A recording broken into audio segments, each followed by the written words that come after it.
It's football season, and while many people enjoy watching and playing the sport, there's always a concern about players suffering a concussion.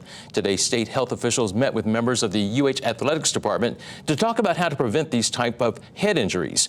As KITV4's Shanila Kabir reports, one local doctor believes it's a serious issue here in Hawaii. Shanila. Rick, many doctors and parents say there is a concussion season, but here in Hawaii, it's an issue all year long. Mililani resident Jairus Wise says he monitors his son Clinton Wise for possible chronic traumatic encephalopathy, also called CTE, which can be caused by several concussions.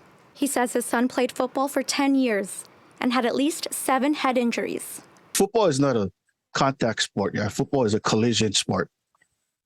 And he collided more than once. We try to define the tackling drills. We try to define the contact time during practice. We try to limit any unnecessary tackling. And sometimes even in practice, my son would, his helmet would break, as is in high school. Wise said he wants athletic trainers and coaches to stay on high alert as we're going into football season. The Neurotrauma Advisory Board members at DOH said symptoms can show up hours or even weeks after an injury. One of the myths is that if you didn't hit your head, you couldn't possibly get a concussion, and that's not the case.